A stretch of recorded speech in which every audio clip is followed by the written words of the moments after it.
Bismillah, Assalamualaikum warahmatullahi wabarakatuh. Hari ini kita akan membahas tentang kerangka dasar kurikulum prototipe SMK. Dan kita akan bahas lagi kembali bahwa kurikulum SMK pusat keunggulan itu dijadikan opsi dalam percepatan pemulihan pembelajaran akibat masa COVID. Dan ini materinya itu disajikan oleh Pak Wikan Sakarinto, PSD, Juli 2021 saat diadakan sosialisasi kurikulum SMK Pusat Keunggulan 2021. Adapun kerangka dasarnya adalah ada di materi ini, yaitu pembelajaran materi program sekolah SMK yang akan dijadikan kurikulum prototipe. Dan untuk pembelajaran pada SMK itu memperhatikan ke-10 hal ini, dan hari ini kita akan membahas ke bagian yang satu, yaitu kerangka dasarnya. Di kerangka dasar itu yang dibahas dan sangat dipentingkan itu adalah pertama, tetap mengacu kepada profil pelajar Pancasila.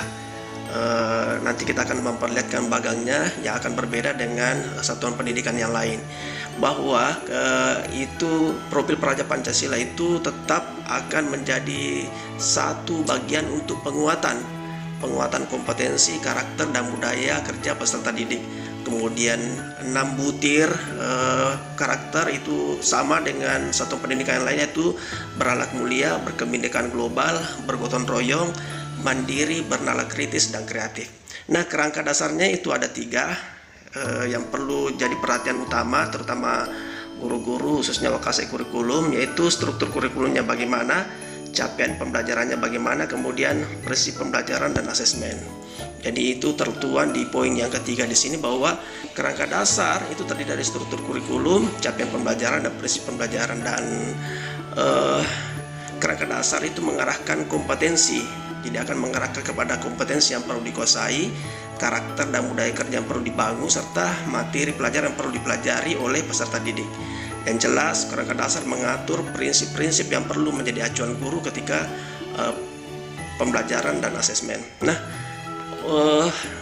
untuk yang lain itu tentang ini yang sangat penting, bahwa contoh kurikulum operasional. Nah, ini ada kata contoh kurikulum operasional. Jadi dulu ada namanya kurikulum tingkat satuan pendidikan, sekarang itu berubah menjadi kurikulum operasional sekolah, bahwa untuk contoh dan perangkat ajar itu bukan merupakan kewajiban bagi sekolah dan guru untuk menggunakannya. Mengapa? Karena pemerintah menyediakan berbagai contoh kurikulum operasional dan perangkat ajar hanya untuk membantu guru sebagai referensi untuk menginspirasi. Kemudian sangat dimungkinkan dan diminta sekolah dan guru mengembangkan kurikulum operasional dan perangkat ajar secara mandiri yang kontekstual sesuai dengan karakteristik satuan pendidikan dan peserta didik. Nah, ini sama dengan yang pernah dibahas pada sebelumnya, bahwa landasan utama tujuan pendidikan nasional itu mengacu kepada profil pelajar Pancasila dengan tetap melihat standar lulusan dari standar isi, proses, standar penilaian, dan standar lainnya,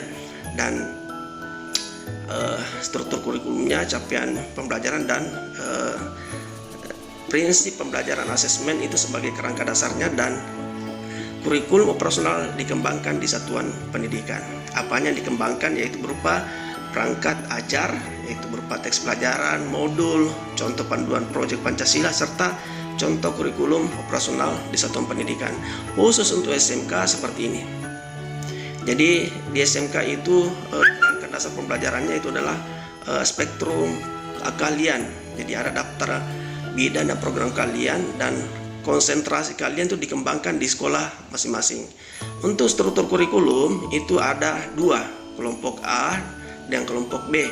Kemudian ada C di sini khusus untuk proyek penguatan profil pelajar Pancasila budaya kerja. Ini sekali lagi itu ada 20-30% yang melekat pada mata pelajaran untuk proyek penguatan Pancasila. Dan sama dengan lain itu ada capaian pembelajarannya, yaitu deskripsinya, uraian mata pelajarannya itu adalah ada identitas, ada rasional, tujuan, karakter, capaian pembelajaran, dan referensi. Kemudian prinsip dan asesmennya itu adalah prinsip pembelajaran dan asesmen secara umum, kemudian perangkat ajarnya. Nah, Ini yang disiapkan di sekolah, yaitu pertama kurikulum operasional satuan pendidikan, buku dan bahan ajar, kemudian modul ajar, kemudian panduan proyek penguatan pelajar Pancasila dan budaya kerja. Saya pikir itu pertemuan kita hari ini. Kerangka dasarnya sudah kita bahas secara bersama, yaitu ada 3: struktur kurikulum, capaian pembelajaran, dan prinsip pembelajaran dan asesmen. Demikian, terima kasih. Assalamualaikum warahmatullahi wabarakatuh.